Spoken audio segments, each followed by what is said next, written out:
Boa noite a todos, meu nome é Rafael Pontes e sejam bem-vindos ao primeiro dia do evento O Crime Explicado por Quem Realmente Conhece. Neste evento, você terá a oportunidade de entender as raízes da criminalidade no Brasil. Afinal, qual o papel da polícia na sociedade? O que explica a cultura da bandidolatria e a inversão de valores que vivemos? E o Estado é realmente leniente com o crime organizado? Estas e outras perguntas serão respondidas pelos nossos entrevistados, então eu convido você para que fique conosco até o final. O evento de hoje acontece a propósito do lançamento de Entre Lobos, uma investigação inédita sobre a criminalidade no Brasil. A nova trilogia da Brasil Paralelo trata sobre a maior crise da história recente, a insegurança pública. No Brasil, vivemos com uma sensação constante de medo. Temos medo de ir até a esquina, de parar no semáforo ou até mesmo de atender o telefone na rua. É perceptível que o brasileiro busca por formas mais variadas de se proteger. Grades nas janelas, múltiplas fechaduras, cerca elétrica e até arame farpado fazem parte do nosso dia a dia. Nossas casas muitas vezes lembram a estrutura de uma prisão. Os números envolvendo segurança pública no Brasil são alarmantes. A cada 10 minutos, um cidadão é assassinado e quase metade dos brasileiros afirmam já terem sido assaltados. Hoje são mais de 700 mil criminosos que deveriam estar presos, mas estão soltos, vivendo no meio de nós. São foragidos responsáveis pelos mais diversos crimes. Mas a verdade dos fatos é que milhões de brasileiros estão acostumados a viver desta forma, com medo, refugiados e cheios de artifícios para se proteger. Como solução, um lado da política defende mais armas e mais força policial. O outro lado defende mais livros, a desmilitarização da polícia e a reinserção social do criminoso. Fato é que o problema que vivemos atinge todos os brasileiros. Por isso, precisamos deixar a ideologia de lado e tratar o assunto de maneira séria. Não é possível entender o assunto sem dar voz àqueles que vivem o problema da insegurança todos os dias. Aqueles que dedicam suas vidas para nos proteger, mas que muitas vezes não são ouvidos pela mídia tradicional. Pensando nisso, a Brasil Paralelo reuniu um time de grandes especialistas para o evento de hoje e que eu tenho a honra de entrevistar. No Brasil, vivemos com grades nas janelas e câmeras nos condomínios. Replicamos em nossas casas a estrutura de uma prisão. Estamos em um cenário de guerra, como se estivéssemos entre lobos. Uma trilogia inédita sobre a maior crise da história recente do Brasil. Acesse entrelobos.com.br e garanta seu acesso ao filme Entre Lobos. O meu primeiro convidado é capitão veterano do BOPE e co-roteirista do filme Tropa de Elite.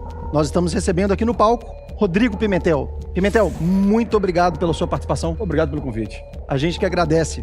O meu segundo convidado é bacharel em Direito, pós-graduado em Direito Constitucional, oficial da Rota e deputado federal por São Paulo. Seja bem-vindo, capitão Derrite. Prazer estar aqui com vocês. Muito obrigado. E para completar o time de hoje, o meu terceiro convidado é cientista político especializado em economia ilícita e controle do crime, oficial veterano da inteligência e foi um dos consultores de Entre Lobos. Ao meu lado está aqui, ninguém mais, ninguém menos que João Henrique Martins. Obrigado pela sua participação, João. Eu que agradeço o convite. Neste exato momento, a nossa nova trilogia Entre Lobos já está disponível para membros da BP. E já é o nosso maior sucesso, batendo apenas em sua estreia todos os recordes da Brasil Paralelo. Mas se você ainda não é membro, nós temos um recado para você. São os últimos dias para você aproveitar a nossa promoção. Por conta do lançamento da trilogia Entre Lobos, a BP está oferecendo uma promoção inédita. Assinando agora o nosso melhor plano, o Acesso Total, você assiste a trilogia Entre Lobos, exclusiva para assinantes, e ainda garante acesso a todo o conteúdo disponível em nossa plataforma, pela metade do preço. Libere agora o seu acesso completo ao nosso streaming de filmes, desenhos e documentários selecionados a dedo. No streaming da BP, você pode apertar o play sem medo de errar, de perder tempo, de assistir a conteúdos inadequados ou até mesmo de não entender a história.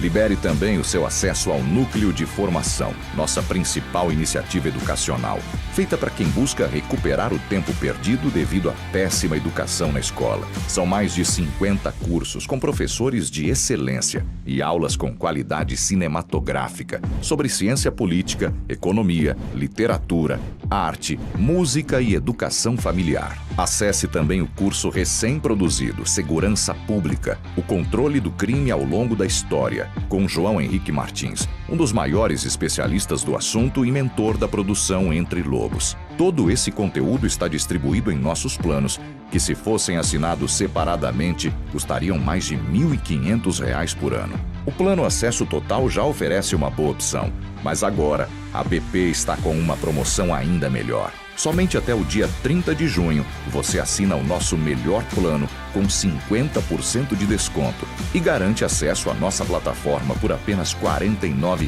mensais.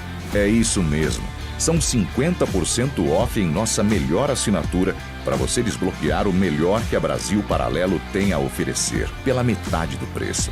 O plano Acesso Total é algo único em toda a internet.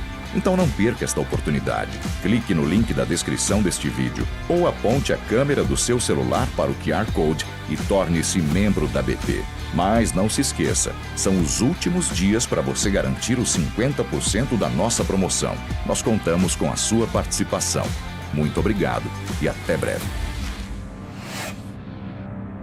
Não perca esta oportunidade. Garanta agora o melhor plano da Brasil Paralelo pela metade do preço. Assinando agora, você libera a trilogia completa de Entre Lobos, mais de 50 cursos e formações sobre as mais diversas áreas do conhecimento, incluindo o novo curso sobre segurança pública com João Henrique Martins, e todo o catálogo de filmes e documentários do streaming da BP. Mas não esqueça, são os últimos dias para você garantir a nossa promoção. É o melhor plano da BP com 50% de desconto. Nós contamos com a sua participação. Bem, eu gostaria aqui de começar o primeiro bloco de hoje com o João. João, o brasileiro hoje vive o seguinte cenário. A empregada doméstica é assaltada no metrô. O trabalhador, ainda pagando as parcelas do seu carro, tem o seu veículo roubado. O morador de periferia, com o celular também pago a prestações, é obrigado a entregar o seu aparelho, muitas vezes para não perder a própria vida. A minha pergunta para você é: entrar para o mundo do crime é uma decisão racional ou o criminoso ele é realmente uma vítima da sociedade? Essa é a principal indagação moderna, né, da criminologia. Eu vou determinar assim como a criminologia como teoria aplicada, né? Por que ela é importante isso? Porque ela define qual é a resposta em termos de política pública. Onde a gente tem que focar?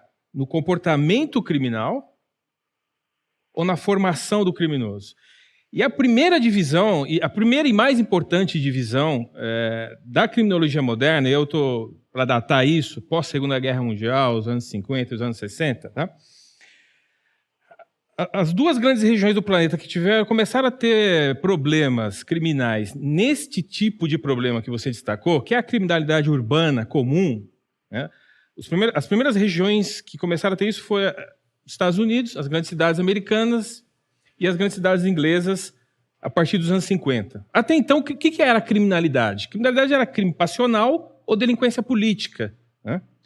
Agora, essa criminalidade de foco econômico, de busca, porque tem concentração de pessoas, foi a partir daí. E é a partir deste momento que se tem a consciência de que, seja qual for a razão pela qual alguém se torna criminoso, isso é menos importante do que entender quando esse indivíduo comete o crime. Então, perfeito? Então, eu tenho aqui, primeiro, porque alguém decide, por razões... a primeira conclusão é que isso se deve a razões endógenas.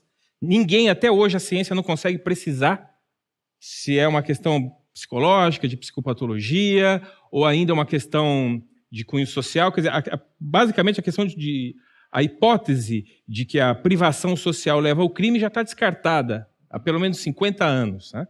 Mas ainda você tem algumas dúvidas em relação a psicopatologias inatas. Mas de qualquer forma, nós estamos falando porque alguém decide ser criminoso em algum momento na vida.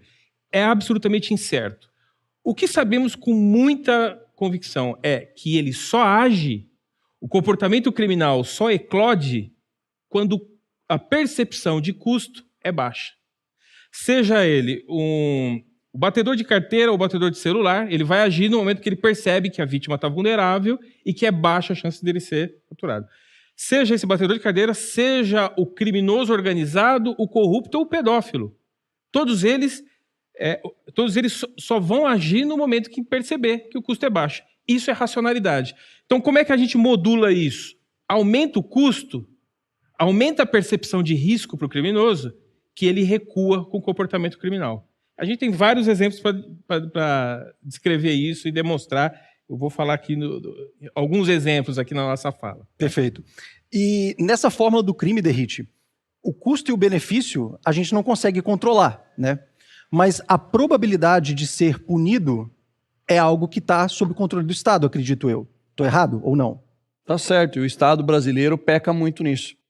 Que ao longo dos anos, fazendo um paralelo com o que o João falou, países desenvolvidos que optaram por punir o menor dos crimes, tolerância zero com um crime de menor potencial para evitar que gere um estímulo naqueles crimes mais violentos e mais graves, os países que fizeram isso, hoje colhem um resultado positivo em termos de segurança pública. E o Brasil fez justamente o contrário.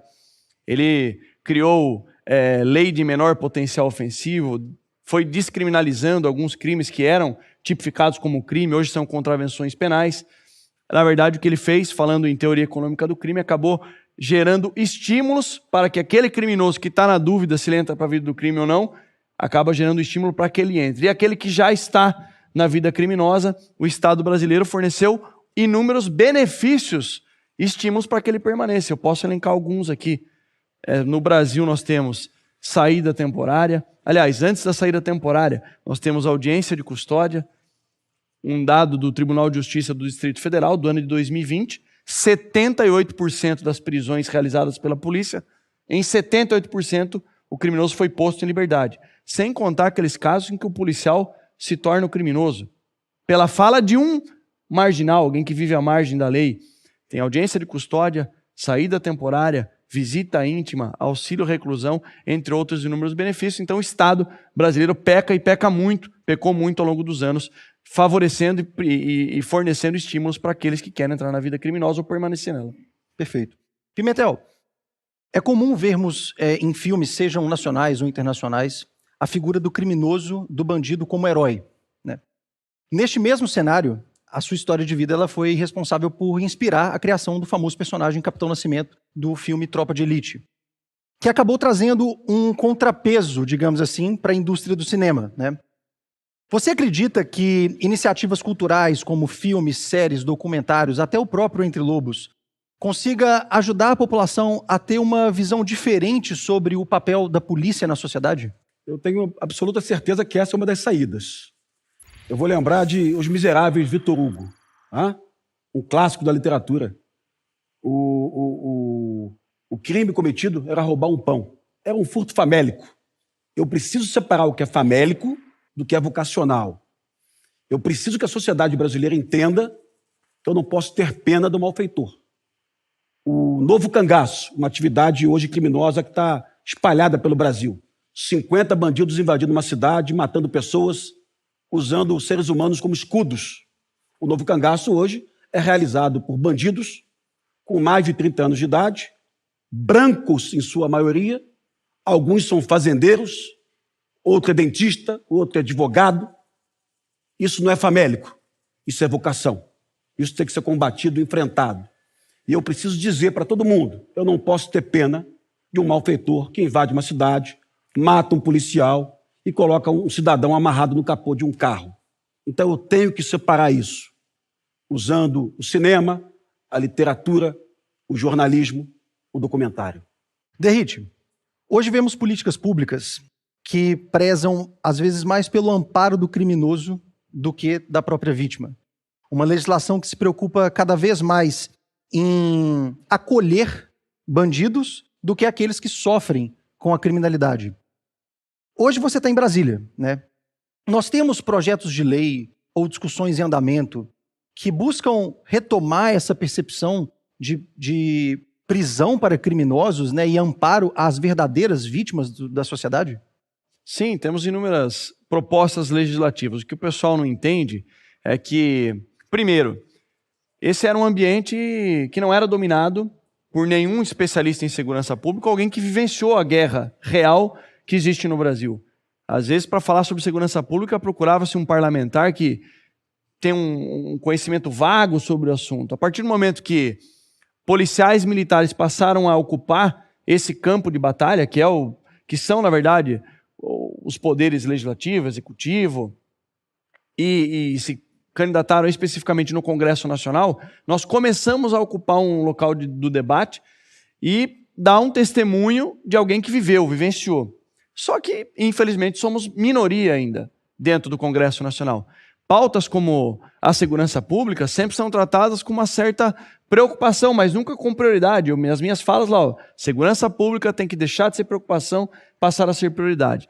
E aí nós tivemos, para exemplificar, uma ação na Comissão de Constituição e Justiça. Eu fui presidente de uma subcomissão dentro da CCJ para a reforma dos assuntos penais, ou seja, reforma do Código Penal, Lei de Execuções Penais, Estatuto da Criança e Adolescente, e dentro dessa subcomissão, alguns anteprojetos saíram e estão prontos para serem pautados em plenário. Então tem propostas em andamento, temos uma previsão até positiva. Futuramente, em breve, nós devemos ter uma semana exclusiva sobre segurança pública. Eu tenho um projeto de lei que eu tenho um apreço muito grande. Eu devo ser o relator, inclusive, no plenário, que é para acabar com as saídas temporárias, que fala-se no Brasil em ressocialização. Olha, vamos liberar 7 vezes por ano. Só no estado de São Paulo, por exemplo, cerca de 35 mil criminosos são postos em liberdade durante alguns dias. E aí nós temos aqueles casos absurdos de uma criminosa que é posta em liberdade no Dia das Mães, mas que matou a própria mãe. Ou um criminoso estuprador, pedófilo, que é posto em liberdade na saída temporária, mas ele é no Dia das Crianças. Então, temos pautas lá em andamento, temos uma visão positiva, mas temos o pé no chão ainda, sabendo que nós somos minoria. Então, essa ação aí da Brasil Paralelo do Entre Lobos, ela ajuda muito, porque conscientiza a população sobre esse tema relevante, para que cobrem os seus parlamentares para votar essas pautas que são prioridade. Uma colocação para o Derrite. O Derrite foi de rondas ostensivas, ele trabalhou em periferia. A rota fazia policiamento em periferia. Poucos policiais sabem disso, mas você chega numa casa, uma dona de casa, que teve o seu botijão de gás furtado, furto simples, não qualificado. Ela senta desesperada, ela olha para a pia, ela olha o macarrão, o óleo de soja, e ela começa a chorar para o policial. Furtaram meu bujão de gás. E é um furto simples. Normalmente são quadrilhas que agem em periferia furtando botijões de gás. O marginal, se preso pela rota ou pelo batalhão de área, vai responder em liberdade. E ponto. E a gente não consegue entender o drama de uma família que teve botijão. É como se perdeu o celular. Você trabalha como motoboy e teve o celular roubado. Uma diarista. É uma que tem tragédia. Toda a agenda das casas que ela tem no celular dela. Ela perdeu o celular, perdeu a agenda de trabalho. Perdeu o emprego, perdeu a capacidade de sustentar a família. Então, era comum matérias nos jornais do Brasil de gangues roubando, furtando bagagens nos aeroportos de Congonhas, Guarulhos, Confins e Rio de Janeiro. Todas essas gangues eram formadas por peruanos, colombianos ou bolivianos. Quando a Polícia Civil prendia uma dessas gangues e perguntava para os bandidos: por que você atua aqui? Porque aqui furtar não dá cadeia. A resposta era simples assim. Percepção de risco. Por que ele não furtava em Caracas, ou em La Paz, ou em Bogotá, ou em Medellín, ou em Cartagena? Ele vinha furtar no aeroporto de Guarulhos.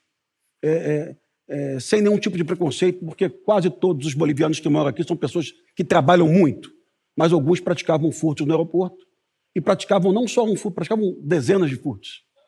Não tem nenhum preconceito, até porque a gente pode acrescentar nesse grupo europeus, sim, as máfias italianas, as máfias da Europa Oriental, que passam a operar, modulam, né, a estrutura logística da cocaína que saía da Colômbia, Peru, via Venezuela ou via Caribe e fazia uma cruz via para a Europa, passa a usar a logística brasileira Por duas razões. A primeira, porque a logística aqui está preparada. Nós temos o principal fluxo de envio, né, principalmente o fluxo marítimo, além das linhas aéreas, para os portos e aeroportos europeus. A segunda razão é porque o custo da atividade criminal, quer dizer, se ele for pego aqui, o custo é muito menor. Quando eu digo custo, até para ficar claro, o público, nós estamos falando, o custo é, eu serei preso?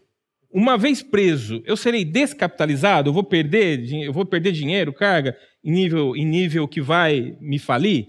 Terceiro, eu vou ficar muito tempo preso? A resposta para essas três questões é não ou muito pouco. Para qualquer uma das três. Mas, se me permite aqui, eu já vou aproveitar aqui tanto a fala do Derrite como o parlamentar, quanto o aspecto da vitimização que o Pimentel trouxe, para puxar para a tua primeira pergunta, né? Por que o indivíduo comete crime e essa confusão entre construir uma lei... Olha só o quanto é importante a gente voltar para o âmago e a base intelectual na formação da lei.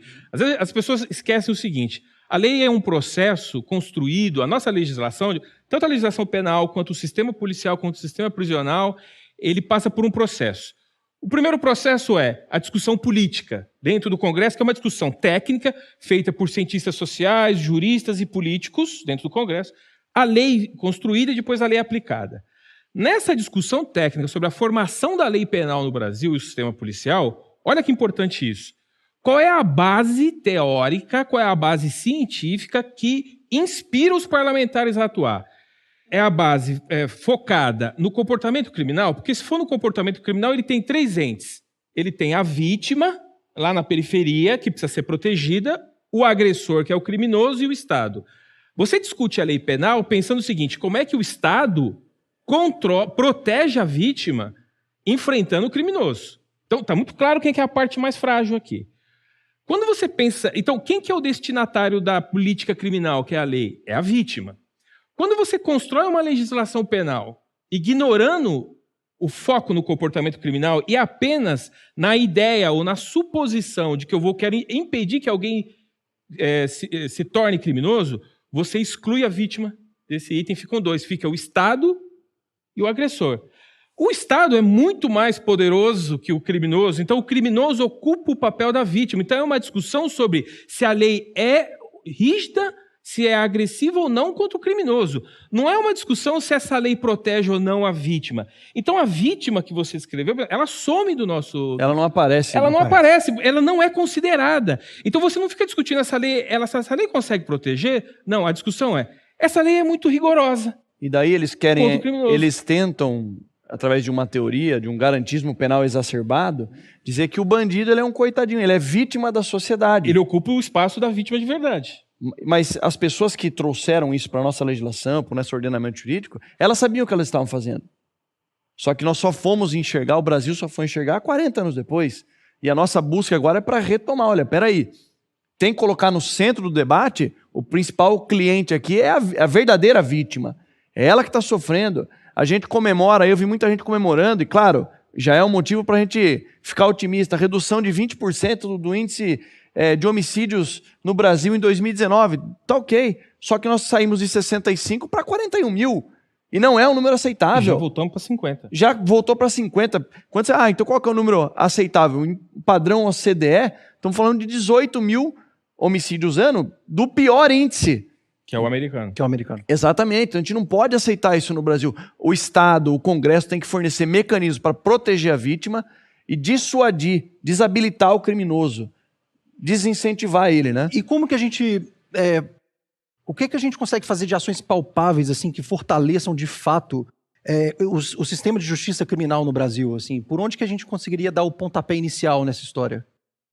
Bem, primeiro nós estamos falando de 40 anos de um processo de desmonte do sistema de justiça criminal. O primeiro passo, o primeiro pontapé é descobrir isso. Sabe? Por que descobrir isso? Porque a gente, às vezes, tem a impressão de que algumas medidas incrementais vão conseguir corrigir um problema estrutural, e isso não vai acontecer. Eu preciso voltar e reformar alguns artigos da Constituição. Né? Eu vou dar alguns exemplos. Quer dizer, antes de dar o exemplo, é importante a gente entender o seguinte. a gente não tem um problema em termos de quantidade de pena. Aquilo que chama mais a atenção do público, que é a dosimetria da pena, homicídio qualificado de 20 a 30, roubo, né, tráfico de 5 a 15, essa é uma pena muito razoável e muito próxima de todos os outros países. O que nós precisamos fazer, e ficar atento, o público, é em toda a legislação transversal. Eu digo que o homicídio qualificado, que é, por exemplo, aquele que afetou, aquele crime horrível contra o garoto João Hélio, no Rio de Janeiro, é um típico homicídio qualificado, motivo torpe e assim por diante, ele pegaria 30 anos fácil. A questão é que ele não cumpre 30 anos. Não fica 30 anos. Por conta da lei da progressão de pena. Então, ela não altera os limites, ela é transversal. Só para lembrar quem está nos vendo, o João Hélio é o menino que morreu arrastado pelas ruas do Rio de Janeiro. Tá? Exatamente. Que, aliás, a polícia não achou nem o tórax dele, foi só um pedacinho do fêmur.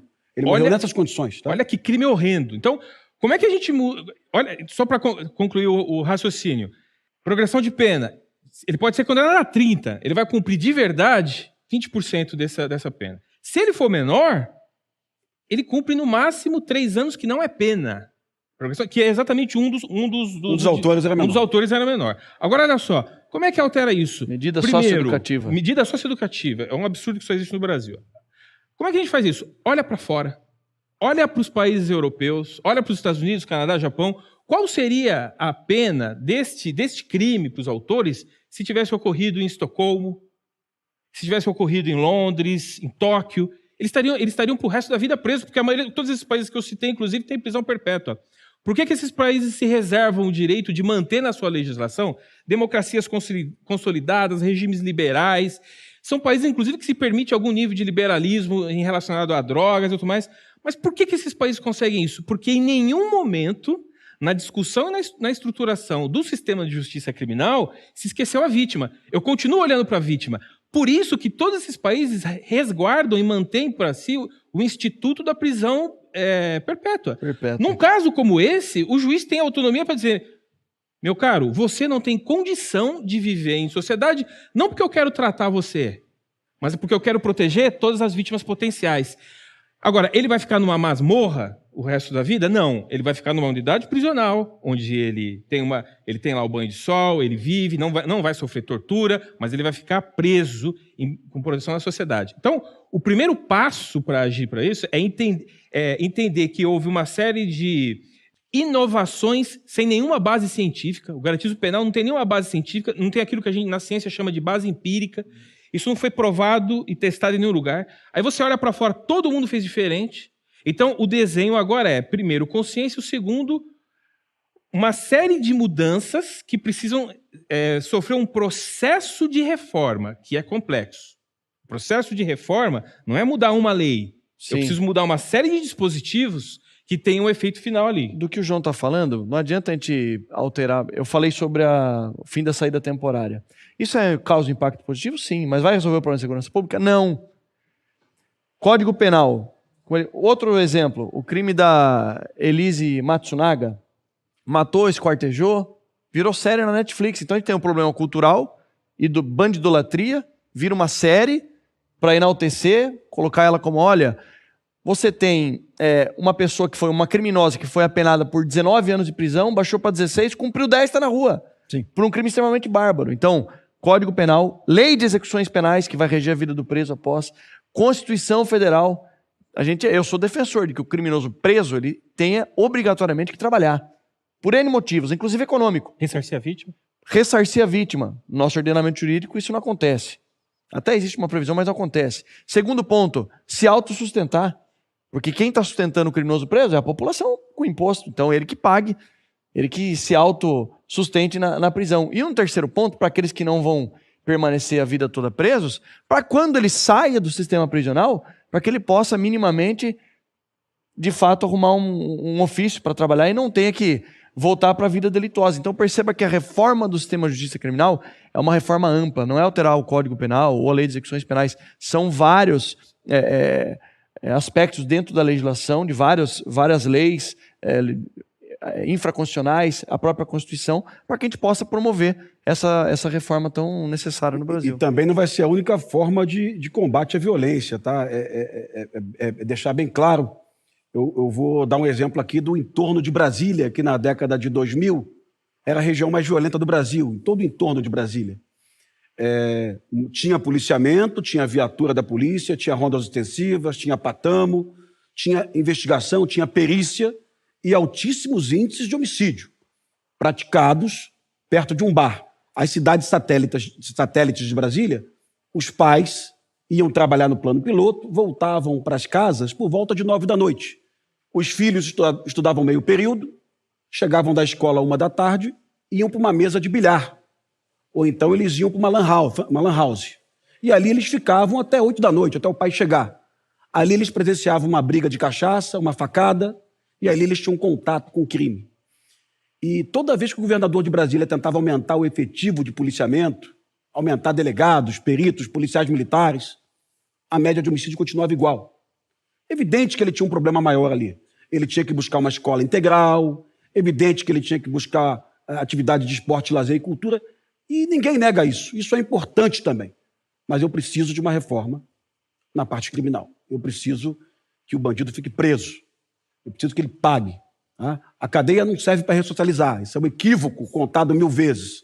A cadeia é ressocializar, punir e neutralizar. Quando você conversa com um colega de esquerda, ele diz, não, a função da cadeia é ressocialização. Não é.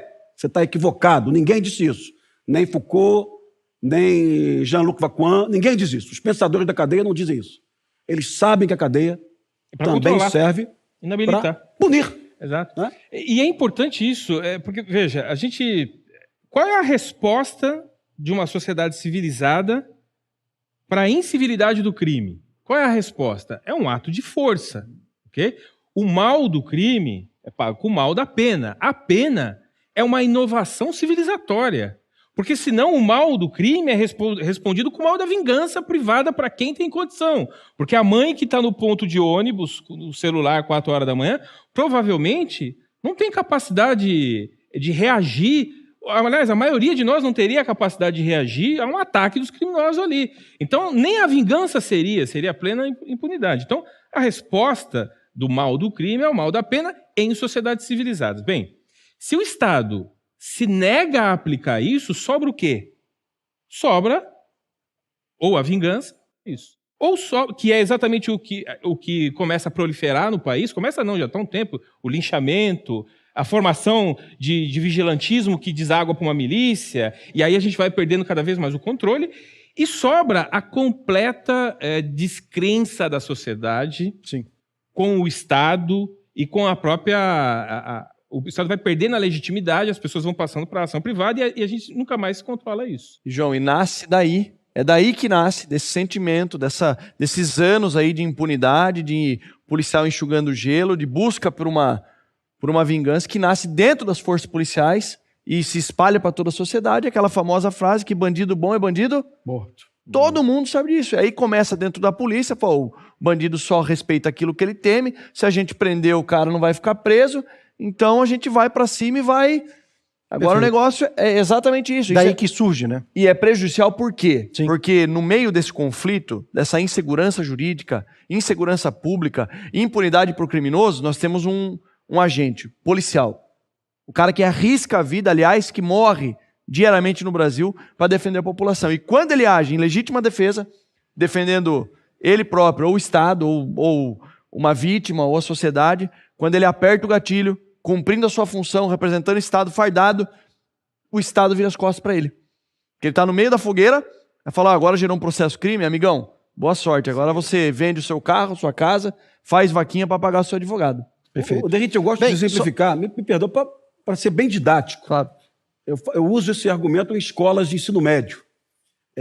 A cadeia não resolve. As pessoas falam muito isso. Eu gosto de dar o exemplo sempre de Copacabana, a estátua do Carlos Drummond de Andrade, no posto 6, colocada pela prefeitura em homenagem ao nosso autor. E a estátua era pichada todas as semanas. Pichada. Ela tinha um óculos. O óculos era furtado e a prefeitura tinha que pagar ali uma reforma da estátua. E até que um dia colocaram uma câmera e ela continuou sendo pichada. Pichada. Crime de dano. Simples, né? Dano simples. Baixo potencial ofensivo. Responde liberdade. Ou seja, você pode pichar a estátua. Você está autorizado pelo Estado a pichar a estátua. Nada vai acontecer. Um delegado acordou de manhã e falou, não estou gostando disso. Eu acho que isso é um crime ambiental. E prendeu o casal pichando a estátua. O Ministério Público entendeu que era um crime ambiental. Denunciou. O perito também entendeu que era um crime ambiental. E o casal ficou preso 90 dias em Bangu. E a estátua nunca mais foi pichada. Está claro agora para o imbecil que a cadeia resolve? É isso. Está claro que a cadeia... Porque o cara que pichar a estátua vai preso, porra. E exatamente, É simples assim. é exatamente por esse tipo de discussão que nós produzimos Entre Lobos, né? Para jogar luz a esse problema. E a produção separou um vídeo especial para mostrarmos aqui no evento. E trata-se, na verdade, do trailer de Entre Lobos. Pode rodar o VT.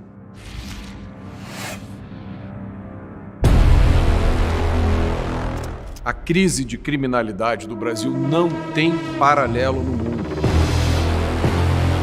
Desordem do sistema de segurança pública.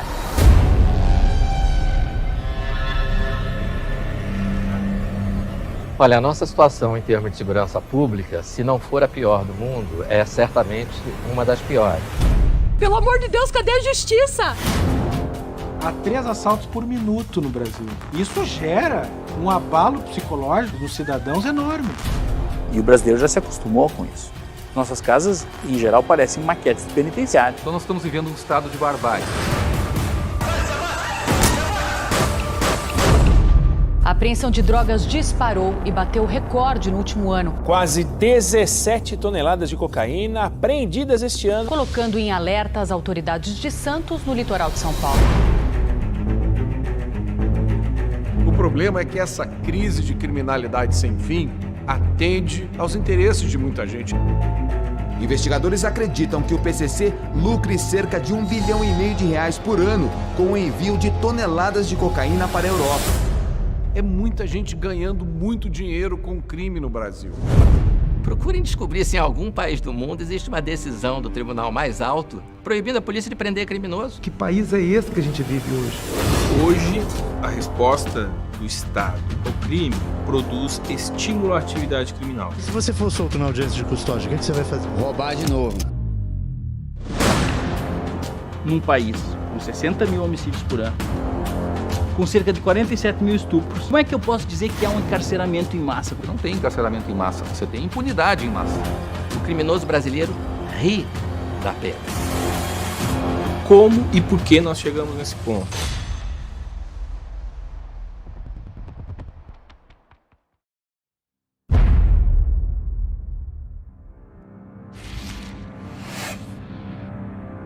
Esse trecho que vocês acabaram de assistir contém cenas de Entre Lobos, o maior documentário sobre segurança pública já feito em nosso país.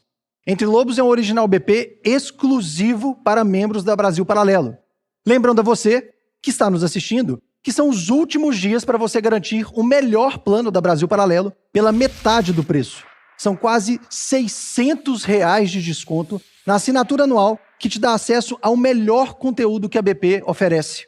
Assinando agora o plano Acesso Total, você garante tudo que a Brasil Paralelo lançar no próximo ano, incluindo a trilogia Entre Lobos e todos os filmes, cursos, podcasts e documentários.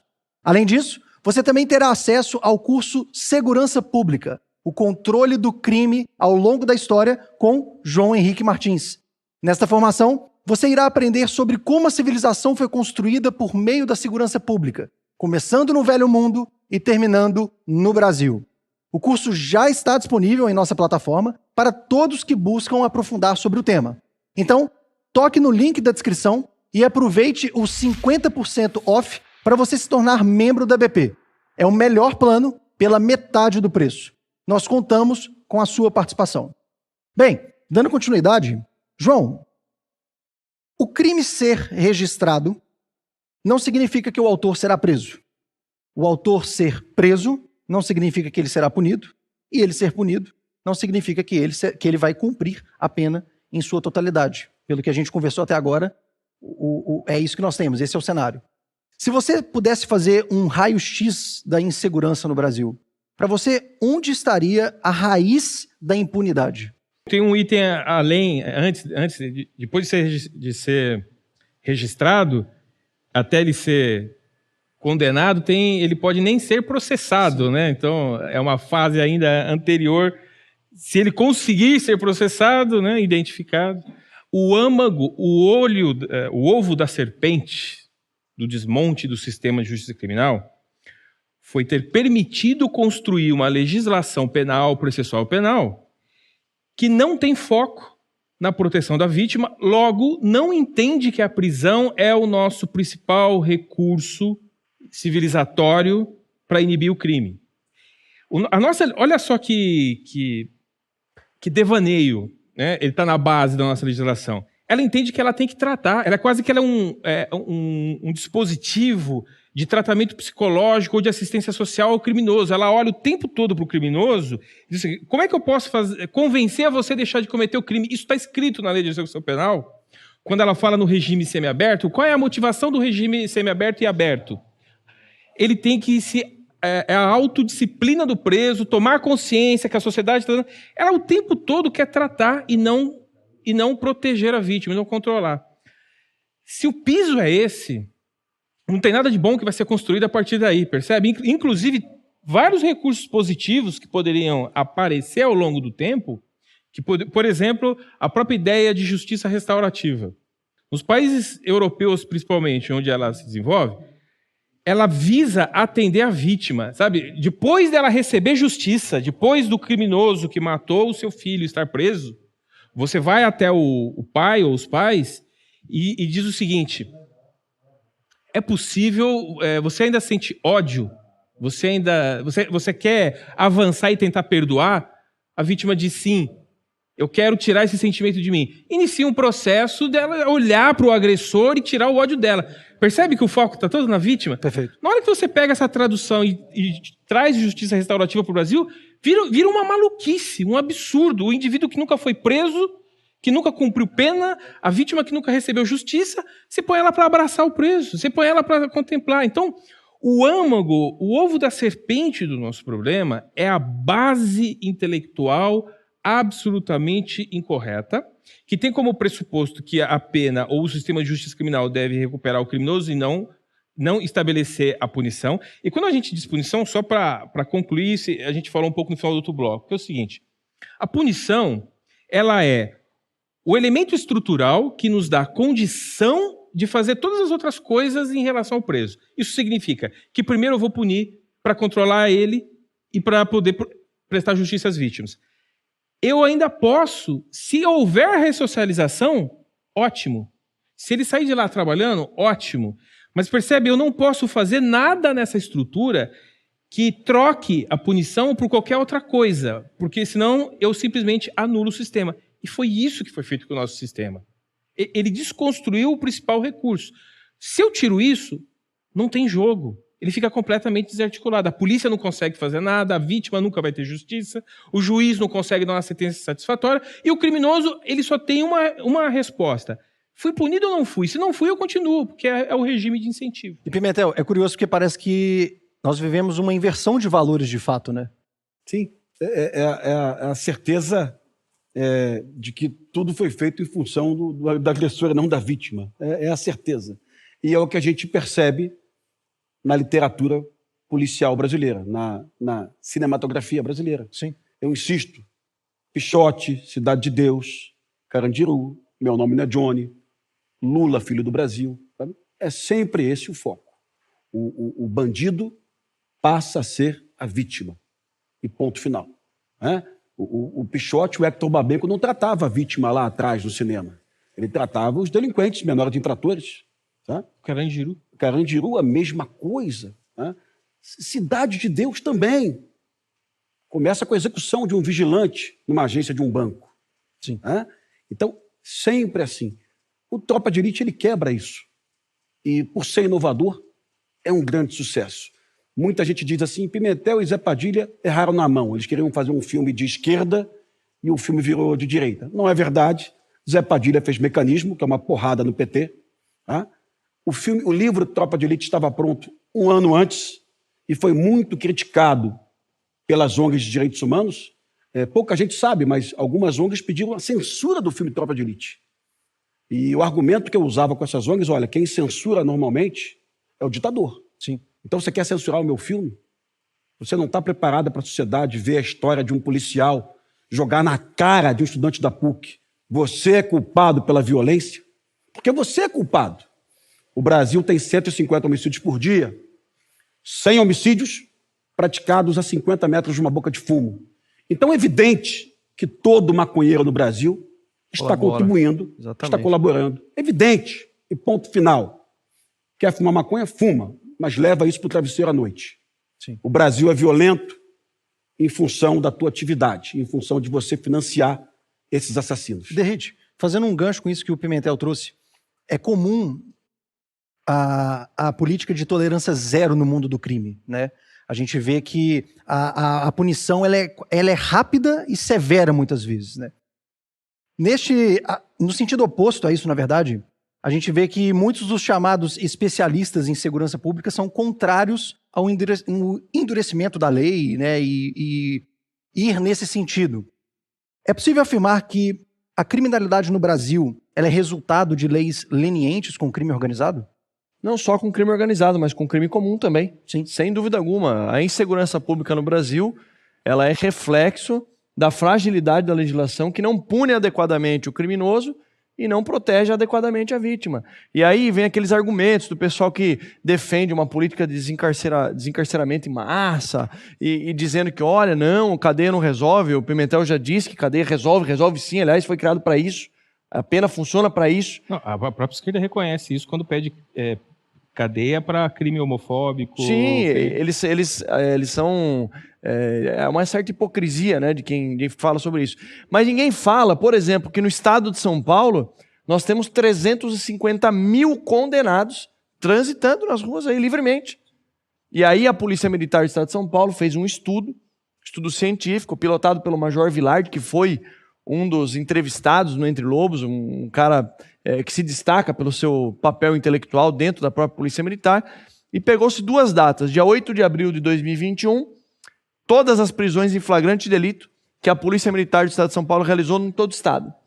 Chegou-se ao número de que 47% dos presos, no dia 8 de abril de 2021, eram criminosos que deveriam estar cumprindo algum tipo de pena, ou sendo monitorado pelo Estado, ou estar efetivamente preso, ou seja, ou era procurado, ou foi beneficiado pela progressão de regime, ou estava na saída temporária.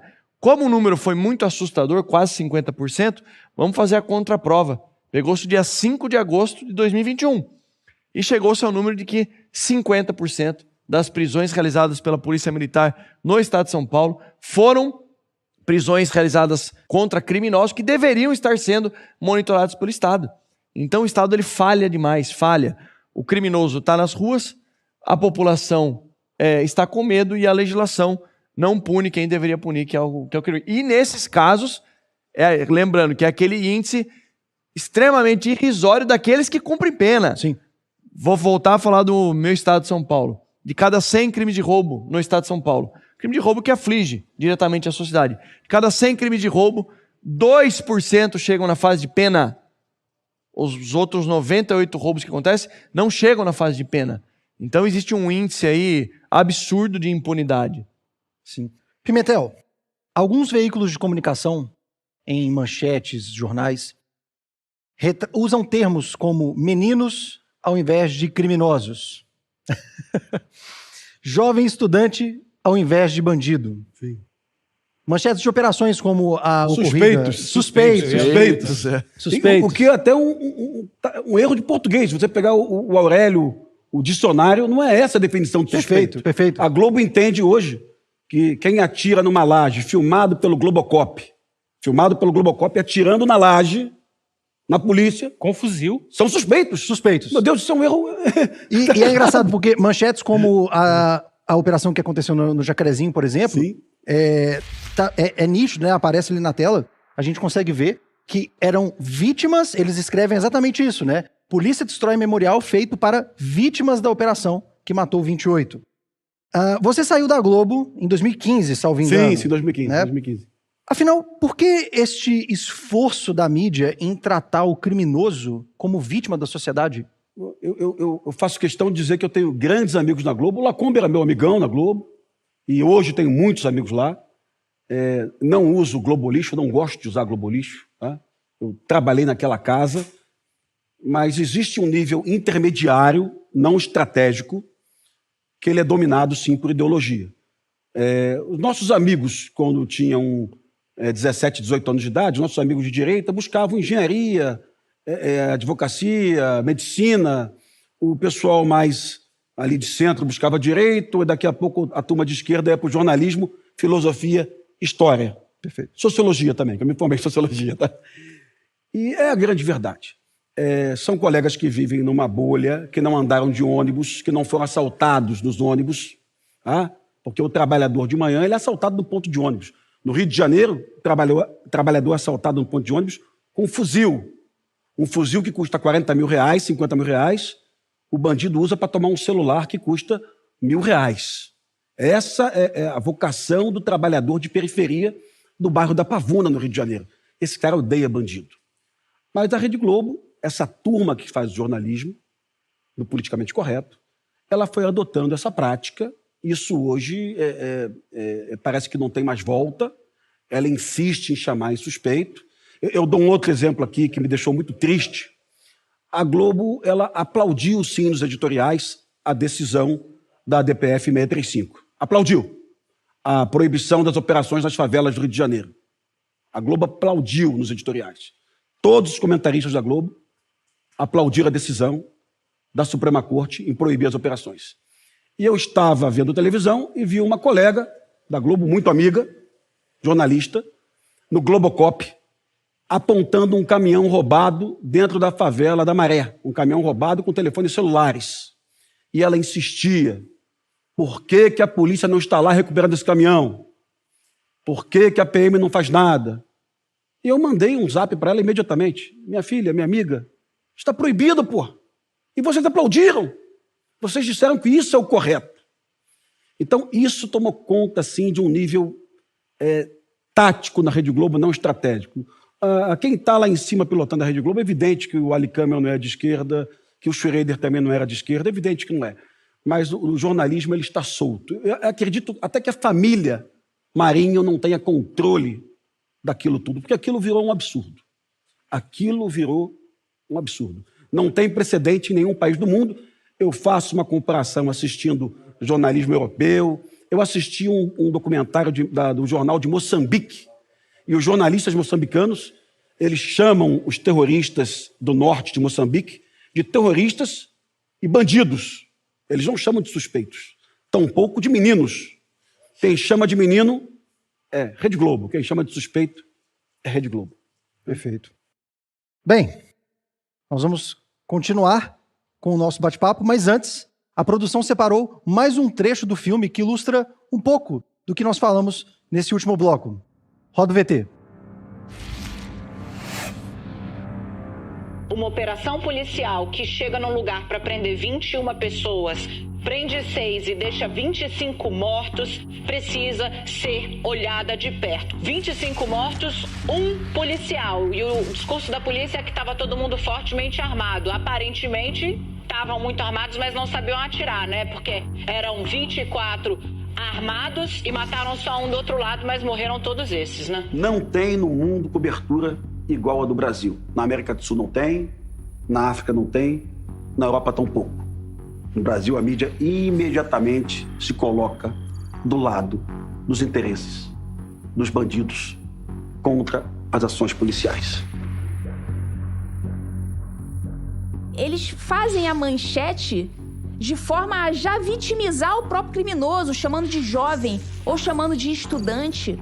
A gente está cansado de ver aí, quando aparece a foto do jovem que estava, por acaso, segurando uma arma e atirou num trabalhador, aí eles pegam aquelas fotos em que aparece só a cara do sujeito, mas a gente depois vai ver a foto inteira, tem um tremendo fuzil na mão do sujeito e a imprensa corta isso.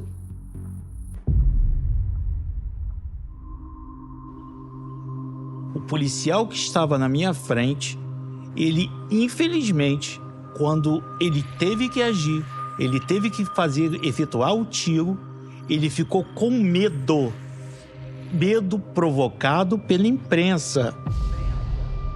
Aquilo dali fez com que esse medo de errar ou de ser escrachado pela imprensa, ele não atirasse. Quando ele não atira, eu que estava num local salvaguardado, eu estava num local seguro, venho a ter que resgatar aquele policial que não estava atirando no meio do tiroteio. Eu fui alvejado. Eu avancei sobre fogo, infelizmente tomei um tiro e fiquei tetraplégico.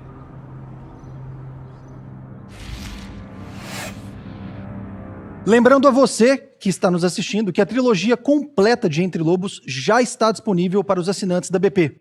Um dos maiores investimentos da Brasil Paralelo e que resultou em uma produção com mais de 4 horas de duração sobre o maior problema do país. Quem assinar até o dia 30 de junho garante o melhor plano da Brasil Paralelo pela metade do preço. Oferta que não fazemos em nenhum outro momento do ano. São quase R$600 de desconto. Clique no link da bio e aproveite. Libere o seu acesso ao novo filme, a todos os cursos e a tudo que lançarmos nos próximos 12 meses.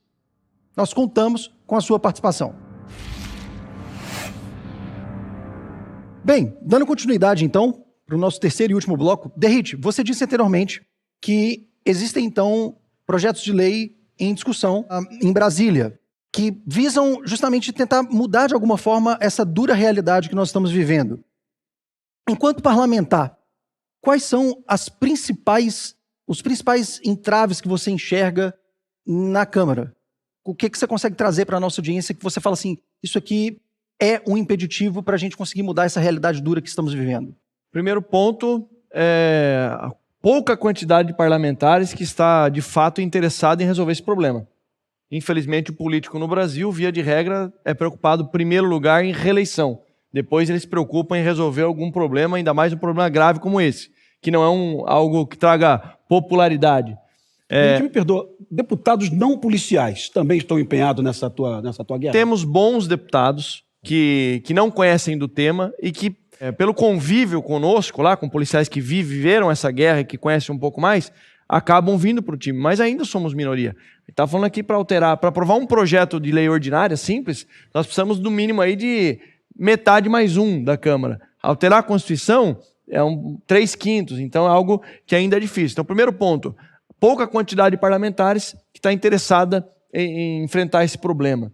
Segundo ponto, a falta de conscientização da população para cobrar os seus parlamentares. Porque hoje no Brasil nós vivemos um momento propício, porque a população acompanha a política. Foi a época que só acompanhava futebol, acompanha a política, briga, interage nas redes sociais. Estava faltando, né, antes do Entre Lobos, tomar consciência do grave problema e agora ir para cima dos seus representantes. Terceiro ponto, alguém lá no Congresso disposto a levantar essa bandeira.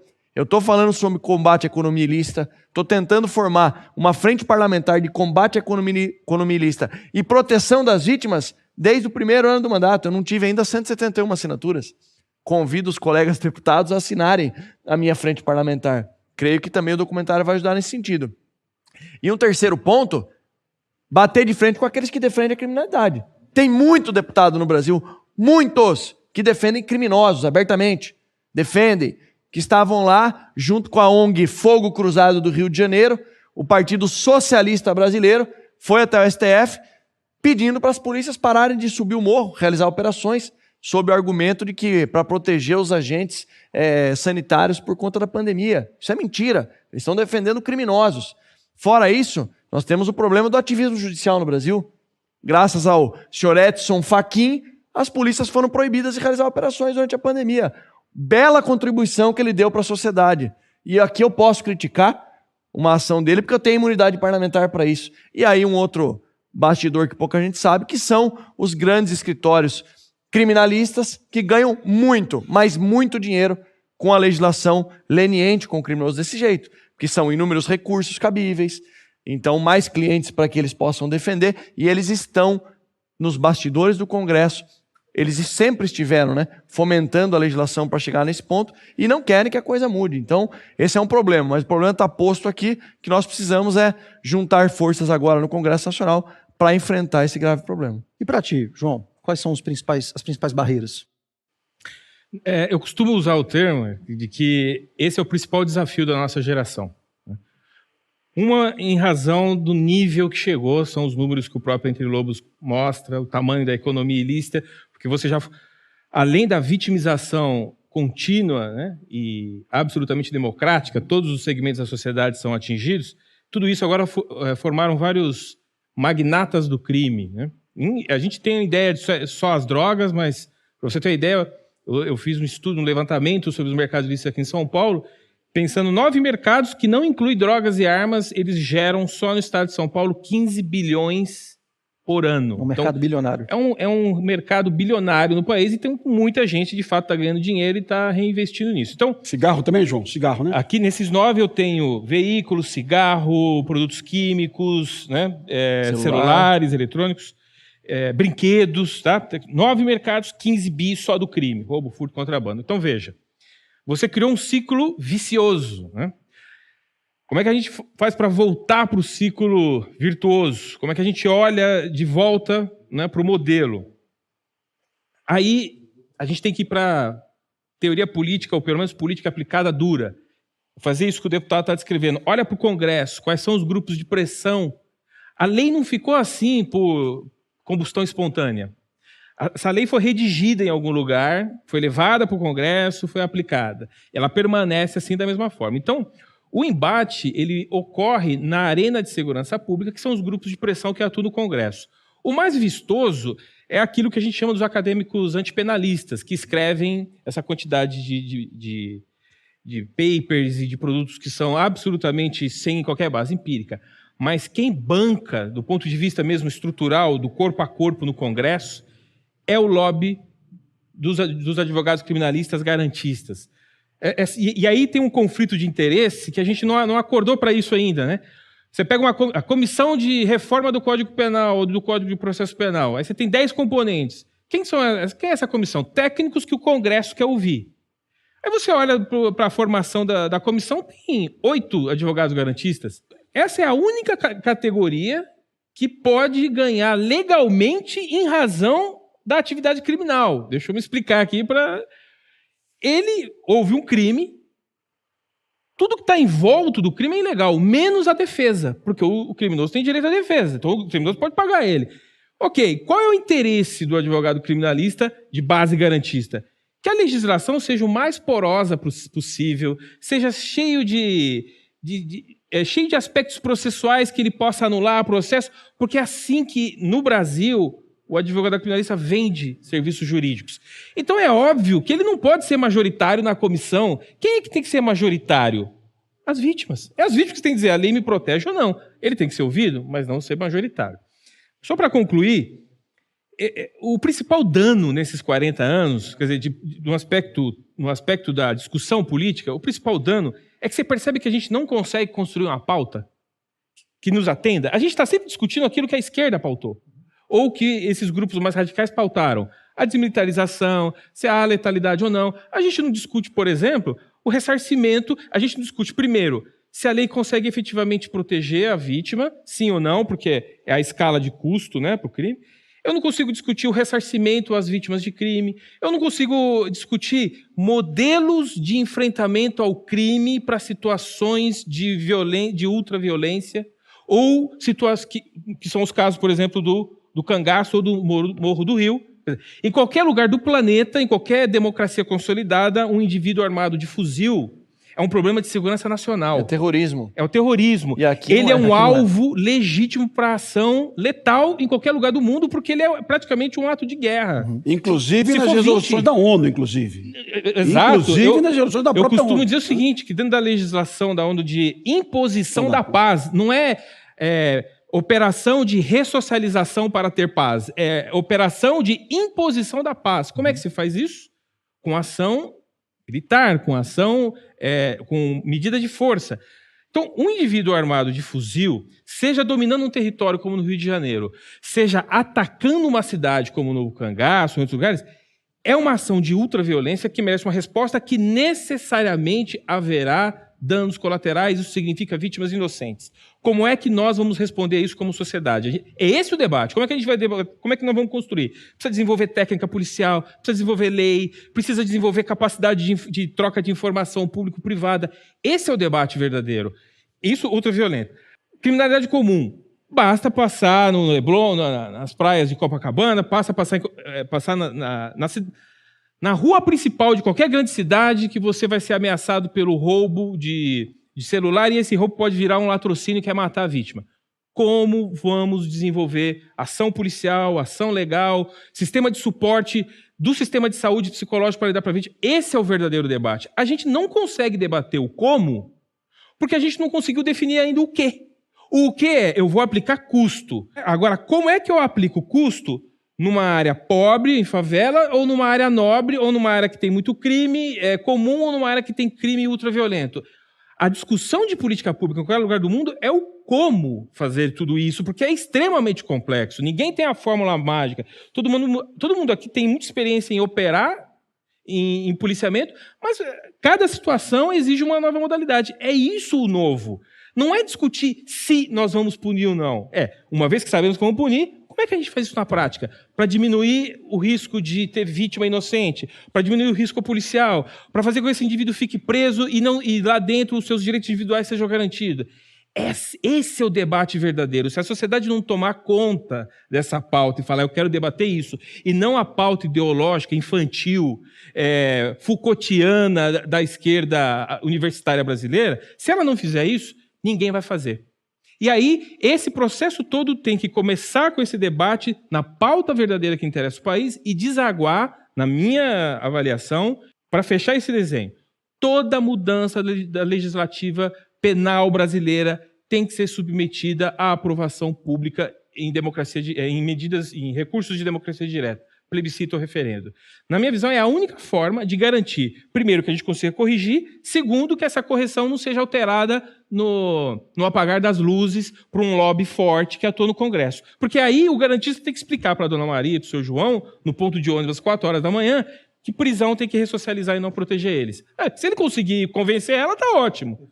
Né? E a sociedade brasileira, só para corroborar, 80% na pesquisa de 2016, que foi a última, 80% da população brasileira concorda totalmente ou parcialmente com a política de tolerância zero contra o crime. Então é algo que a sociedade quer, mas os representantes do povo não traduzem isso em realidade. E Pimentel, aparentemente, mais livros, a desmilitarização da polícia, subir o morro cantando Imagine do John Lennon não resolve esse problema, né? Está provado que não resolve. Está provado que não resolve. E mesmo a primeira estratégia abordada pelas UPPs, eu fui, durante algum tempo, o jornalista que dei a notícia da UPP na Rede Globo, domingo pela manhã, quando uma comunidade era ocupada. E, lamentavelmente, a Polícia Militar do Rio de Janeiro chegava nas comunidades com aula de violão, aula de judô, aula de ginástica, aula de matemática. E eu dizia para os colegas da Polícia Militar, olha só, quem tem que fazer isso aí é a Secretaria de Educação, de Cultura, de Esporte e Lazer. Tá? Eu fiz concurso para a Polícia Militar para oferecer segurança pública, para prender bandido. Se você acha bonito a tua policial dar aula de balé no quartel, eu acho um equívoco. O Brasil, quando foi para o Haiti, com a Força de Paz, era para proteger as agências humanitárias da ONU. Não era para levar assistência médica e aula. Tá? E a UPP deu errado. E a UPP deu errado por quê? Porque ela não enfrentou o bandido. Ela deixou de prender. Ela deixou de entrar no beco. E as UPPs começaram a ser atacadas. E dezenas de policiais militares novinhos, com 20 anos de idade, morreram acreditando nesse projeto. E aí tem uma conclusão que eu preciso dizer aqui. Somos 3 ex-policiais aqui.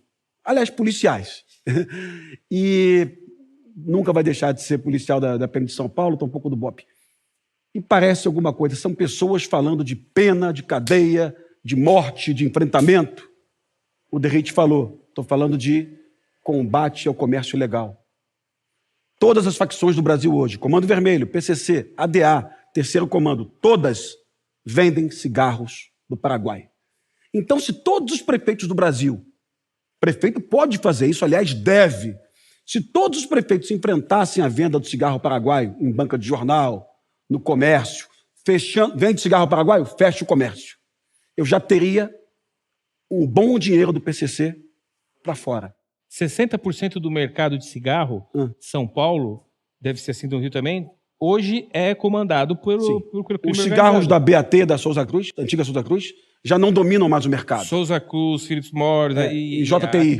Fica com 40% desse mercado. Então imagina um prefeito lá de Juazeiro, estivesse assistindo o Brasil Paralelo. Como é que eu posso ajudar a segurança pública no Brasil? Eu posso mandar a guarda municipal para a rua e fechar imediatamente qualquer estabelecimento comercial. Aliás, devia ser lei isso. Que venda cigarro, porque o cigarro paraguaio ele não é vendido por um sacoleiro que foi em Foz do Iguaçu. Ele é vendido por uma facção armada, criminosa, que mata policiais rodoviários federais em rodovias. Perfeito. Pimentel, ainda aproveitando, fazendo um gancho com isso que você trouxe pra gente, o Rio ele foi considerado por muitos anos como o epicentro da criminalidade no país. Hoje a gente sabe que se alastrou para todos os cantos, né? Você trouxe a questão das facções. Hoje nós temos várias, né? E inclusive disputas territoriais. Para você, quais dessas são a mais perigosa de todas? Assim? Qual que você considera a pior de todas? Certamente o Comando Vermelho. O Comando Vermelho é o que mais enfrenta as forças policiais. O Comando Vermelho é o que rouba carros na rua. Quem assistiu à Rede Globo na Operação de Jacarezinho pensou assim, puxa vida, a Polícia Militar, a Polícia Civil, a CORE entrou no Jacarezinho para prender traficantes de drogas que vendem cocaína. Mentira! A Polícia Civil do Rio de Janeiro, o delegado Fabrício, diretor da CORE, ele entrou lá para prender um 57, ladrões que roubavam carros nas ruas do Rio de Janeiro, que matavam pessoas no Rio de Janeiro. Porque eu vi muita crítica da imprensa. Essa guerra às drogas não leva a nada. Não, o delegado Fabrício foi prender bandidos que matavam pessoas nas vias expressas do Rio de Janeiro. E por isso ele deveria ser aplaudido. Herói. Não os bandidos que morreram enfrentando a Polícia Civil. Bem, João, o cenário parece desolador, né? Tudo que a gente conversou até agora, a sensação é de que não tem, assim, se a gente for olhar a questão, os números são alarmantes, a opinião de vocês reforça o quadro crítico que a gente está vivendo. É possível deixar para o nosso telespectador, para a nossa audiência, uma mensagem de esperança? Algo que a gente consiga, enfim, uma mensagem positiva depois disso tudo que a gente ouviu até aqui? Sim, e essa mensagem é de que o desafio é enorme, né? Eu volto a repetir, ele é o maior desafio da nossa geração. A gente precisa entregar um país melhor para os nossos descendentes, e esse país melhor é um enfrentamento ao crime. Sabe? O crime, às vezes, ele aparece de várias outras formas e parece que a forma se tornou a causa. Então, por exemplo, a gente fala de corrupção esquecendo que corrupção é um tipo penal. Né? Aliás, são dois. E por que a gente está acostumado a ver e ouvir tantos casos de corrupção e criminosos que ficam impunes? Porque a lei é ruim. A lei é ruim, ela não consegue punir o corrupto do mesmo jeito que ela não consegue punir o furtador. Então, é entender melhor esse problema, né? Qual que é a esperança em relação a isso? É nos tempos difíceis, né? Criados por pessoas fracas, né? Que pessoas fortes olham para isso e dizem o seguinte: eu vou recuperar meu país. Nós reunimos uma pequenina amostra de pessoas que estão dispostas a dar o seu tempo, o seu trabalho, a sua vida por esse país, que são as 56, 57 pessoas que foram entrevistadas no Entre Lobos. É uma pequenina amostra. A gente multiplica isso fácil, várias vezes no país. O que nos falta nesse momento é a agenda, posicionar que o problema está aqui, colocar foco nele, através de lideranças no Congresso, como o Derrite, né? Através de pessoas que fazem um posicionamento público, através das artes, como a Brasil Paralelo está fazendo, como o Pimentel fez desde a época ali do Tropa de Elite, atuar nas universidades, atuar no mundo corporativo, como eu faço, tantos outros colegas fazem, quer dizer, e todo mundo tem uma clareza de objetivo. Qual é o objetivo? Recuperar o sistema de justiça criminal brasileiro. Isso é mais importante, por exemplo, do que os candidatos que a gente está se preocupando nas eleições. Porque o que a gente tem que cobrar para cada um deles daqui para frente é recuperar o sistema de justiça criminal brasileiro através de tudo isso que a gente está discutindo. Nós temos pessoas, nós temos produção de conhecimento científico, nós temos boas experiências focalizadas, Nós temos os exemplos no mundo, eu sempre trago recomendações e exemplos do que ocorre em outros países, ou organismos como o CDE. Para termos onde se espelhar, né? Para ter onde se espelhar. O que falta? Aí é a última peça nesse xadrez. Perfeito. Liderança pública. A gente vive uma crise de liderança no país terrível. Quando eu falo liderança, não é o meu melhor candidato para a eleição, é liderança. É liderança dentro do Congresso, dentro das polícias, liderança na sociedade, liderança na comunicação, quer dizer, aquilo que a Brasil Paralelo está fazendo em pautar o assunto provoca a reação nos outros. Sim. Com certeza os outros vão olhar para isso também e dizer o seguinte, calma aí, tem uma demanda, é isso que é liderar, né? É ter clareza de princípios, clareza de problemas, de propósito, né? O esforço nosso de explicar e levar isso para o público. E isso já é o início da mudança. Isso já é a reação. Perfeito. Mas uma andorinha não faz verão. Então nós temos que caminhar nessa direção. As pessoas têm que se qualificar, fazer os cursos que a Brasil Paralelo está disponibilizando na plataforma. As pessoas têm que pressionar os seus parlamentares na eleição. Perfeito. É esse o caminho. Derrite, um dado momento da história, o brasileiro conseguiu sentir assim, um pingo de esperança ao ver corruptos indo para a cadeia, políticos do alto escalão sendo presos. Hoje, aparentemente, está o festival da impunidade no Brasil, né? A gente está vendo muito desses que foram presos soltos e vão às eleições, vão concorrer às eleições no final do ano. Nesse mesmo sentido, como que a gente deixa uma mensagem de esperança para o brasileiro, sendo que o cenário parece ser desolador de fato? É um cenário péssimo, né? Porque nós tivemos um lapso temporal onde pudemos acreditar ali que a lei, de fato, ela era aplicada em todos, só que faltou uma peça ali nesse tabuleiro que nós ainda não conseguimos furar essa bolha, né? Eu tenho grandes amigos no Poder Judiciário, eu não posso generalizar e dizer que todo juiz na verdade, o juiz ele trabalha com a ferramenta que ele tem na mão, que é a legislação. Sim. Então, por isso que eu falo que dentro do sistema de reforma do sistema de justiça criminal, a parte da legislação é o mais importante. Você tem outros agentes ali. Tem o sistema de polícia que é feito no Brasil. Tem duas polícias, a gente não falou sobre isso, mas tem a polícia militar fazendo uma parte, a polícia civil fazendo uma outra parte. Então, ninguém se entende. A gente não encontra paralelo em polícia desenvolvida nenhuma no mundo, só aqui, países da África. Aí você tem Ministério Público, Poder Judiciário, sistema prisional, que é peça importantíssima. Na obra de Gerli Stanley Becker, ele fala que o sistema prisional ele serve para inabilitar e neutralizar o criminoso, coisa que o Pimentel falou. E esse cenário de pessoas que eram criminosas, que estavam presas, retomam o status quo, veja bem, anula-se a decisão, porque com base nisso, naquilo, tal circunscrição, ali, tal jurisdição não era aplicado. O certo era ser julgado em Brasília, por exemplo. Então é um recado péssimo, mas que nós só vamos vencer com muita estratégia, paciência e com um plano direcionado. Eu falo, é óbvio que eu estou falando ali da Suprema Corte por decisões que entendia-se que era de um jeito, prisão após condenação em segunda instância, depois mudou-se o entendimento. Estratégia, é tempo. Se o próximo presidente da República, seja ele quem for, ele vai indicar mais 2 ministros. Será que isso não vai ser fundamental para que nós possamos ter estabilidade jurídica, segurança jurídica, para que as leis sejam cumpridas? Eu creio muito que sim. E, enquanto isso, o nosso papel lá no Congresso Nacional é liderar essa agenda aí de combate à economia ilícita e proteção às vítimas. Perfeito. E aí, Pimentel, é possível deixar uma mensagem de esperança? Olha só, vamos lá, 1 entre lobos por mês, 12 por ano.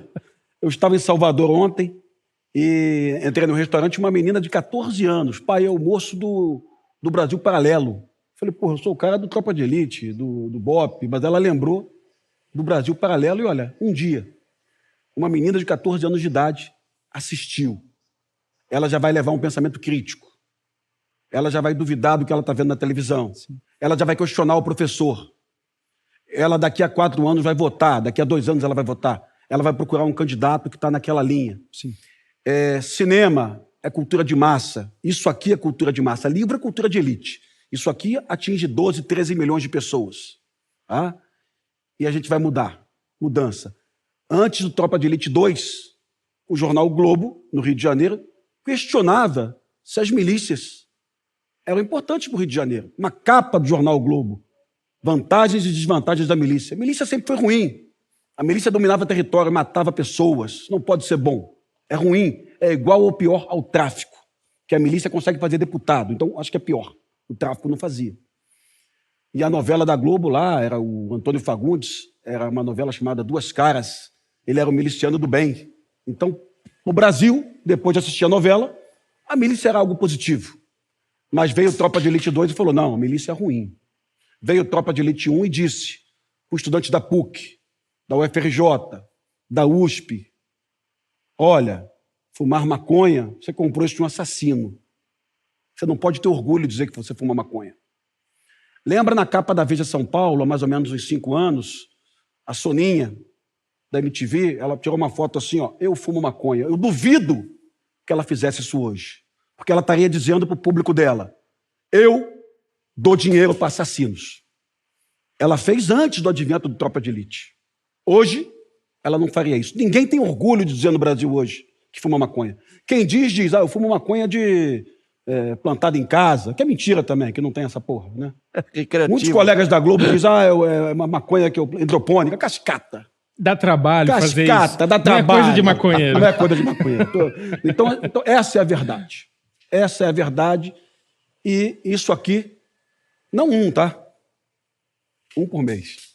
Amanhã o Entre Lobos falando sobre isso aqui, que ele falou, sobre o comércio ilícito. Eu preciso trazer a mesma consciência para o brasileiro. Eu sei que o camarada que fuma, ele quer procurar um preço mais barato. Ele não quer pagar R$9 no cigarro da Souza Cruz, da BAT. Ele prefere pagar R$3,90, R$3 no cigarro paraguaio. Eu sei disso, mas ele tem que saber que o cigarro paraguaio foi importado pelo PCC e pelo Comando Vermelho. E que alguém morreu para ele estar fumando aquele cigarro. Alguém que vai assaltar ele no ponto de ônibus depois. Vai matar o filho dele. E vai matar o filho dele. Sim. Ah, mas a carga tributária do BAT, do cigarro brasileiro tem que cair. É um problema dele aqui. Ele tem que chegar lá no Congresso Nacional e convencer os 500 colegas. E mesmo assim, a Europa e os Estados Unidos, o mercado ilícito de cigarro não passa de 10%. Sim. Então, se tivesse tudo certo aqui, a gente teria 10%, já né? seria um problema. Sim. Agora, exatamente porque a gente tem esse nível baixíssimo de custo ao crime, estoura 60%. Sim. Cigarro é bem controlado. Agora, tem vários outros mercados controlados para a gente saber o tamanho, né? Sim. Os outros vão daí para frente. Né? E sem tirar na ideia aqui, ninguém aqui é boçal. Eu conheço o Derrite de redes sociais, conheço o João de bate-papo, a gente bateu um papo há 1 ano, mais ou menos. Exato. Ninguém aqui é boçal. Todo mundo sabe que esporte, lazer, cultura, escola integral funciona. Sim. Mas isolado, nada disso funciona. Perfeito. Sem repressão policial, sem justiça, sem cadeia. Pode sem esquecer. Império da lei. Sem império da lei. A questão é essa. É ter, de fato, o império da lei, como existe em qualquer outro lugar, com todos os seus limites. Ninguém aqui está propondo que a polícia se torne vingadora ou justiceiro. Nem mais nem menos. É pedir para o liberal fazer uma escolha. Quais países você quer? Da Europa. Pega só os escandinavos? Então, vamos pegar a estrutura legal dele e vamos tentar fazer uma cópia e adaptação para nós. Exatamente, é a imposição da lei. O império da lei. As pessoas precisam ter a segurança da lei, porque esse é o nosso pacto civilizatório. Perfeito. Né? Perfeito. Bem, chegamos ao fim do primeiro dia do evento O Crime Explicado por Quem Realmente Conhece. Gostaria de agradecer João Henrique Martins pela presença, Derrite, Pimentel, muito obrigado mesmo pela participação de vocês. E a você que chegou até aqui, lembre-se que a trilogia Entre Lobos já está disponível para todos os assinantes da BP. Lembrando também que são os últimos dias da promoção que te dá acesso total com 50% de desconto. É a melhor oportunidade do ano de liberar todo o conteúdo da Brasil Paralelo pela metade do preço.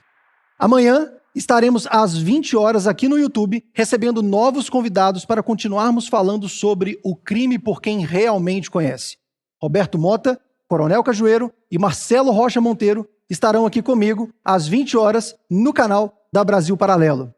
Não esqueça, toque no link da descrição e torne-se membro e assista agora ao novo original da Brasil Paralelo. Nos encontramos amanhã, neste mesmo horário. Um forte abraço e até breve.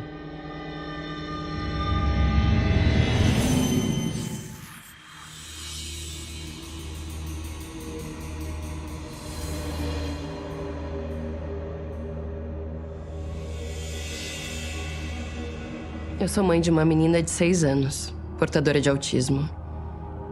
Eu sempre me esforcei para entrar no mundo dela, entender o jeito que ela via as coisas. Também me esforçava para proteger a minha filha das coisas ruins, da maldade que a gente ouve falar nas notícias. Mas eu não consegui.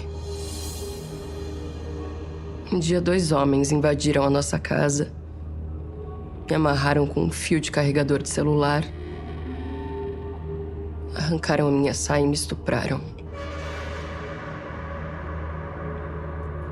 Eu tava grávida de 6 meses. E fui morta com facadas na barriga e no peito. Um filho morreu dentro de mim.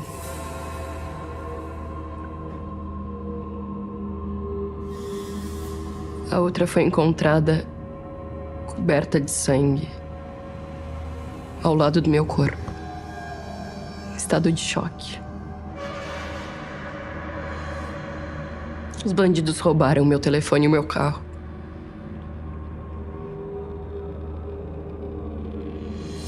Um dos assassinos não tinha 18 quando me esfaqueou. Então ele não tá preso. Esse jovem tá cumprindo medida socioeducativa, onde vão ensinar a ele que não pode esfaquear uma grávida na barriga nem estuprar ela na frente da filha.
Uma onda de assaltos tem assustado moradores e turistas de um dos lugares mais famosos do país. Copacabana, o cartão postal do Rio de Janeiro, enfrenta um aumento significativo na criminalidade. A Avenida Paulista, cartão postal da capital, os criminosos já não se intimidam mais e os furtos ocorrem tanto à luz do dia como no escuro da noite. Pelo menos 27 homicídios foram registrados na Grande Belém em apenas 24 horas. A disputa entre facções está entre as principais causas do aumento da criminalidade no Ceará nos últimos anos. Uma vergonha de proporções planetárias. O Brasil é um dos campeões mundiais da violência. 11 das 30 cidades mais violentas estão aqui. Nossa situação em termos de segurança pública, se não for a pior do mundo, é certamente uma das piores. Os bandidos hoje, eles estão numa posição de vantagem em relação ao cidadão de bem e em relação à polícia. Eles têm uma vantagem numérica, eles têm vantagem de armamento e eles têm uma vantagem ideológica. Estou para fazer 31 anos de serviço e eu acompanhei paulatinamente uma diminuição da credibilidade da versão dos agentes públicos e um aumento da proteção e, para não dizer, a glamorização dos criminosos. É uma inversão de valores tão grande que a polícia hoje tem medo do bandido. Antigamente o bandido corria da polícia. Hoje o bandido vai para cima da polícia, a polícia tem que se esconder. Então a segurança pública hoje no país está muito difícil. De norte a sul, de leste a oeste, onde a gente vai, nas ruas, que as pessoas pedem, mas ministro, fulano me assaltou aqui, ó, tá solto. Mas ministro, pô, fulano aqui faz um tráfico, tem uma boca aqui do lado da minha casa, eu não gosto. Mas ministro, como é que você responde isso, cara?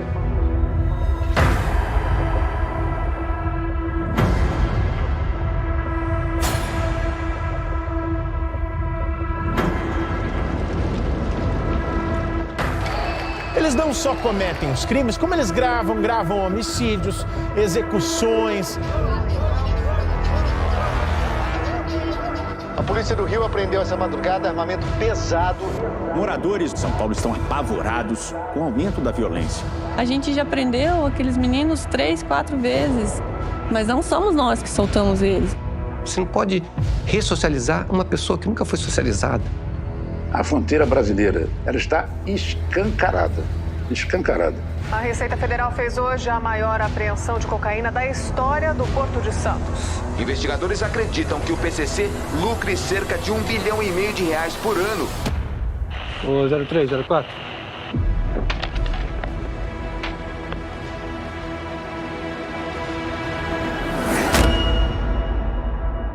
A gente está tratando como crime uma situação que já virou guerra.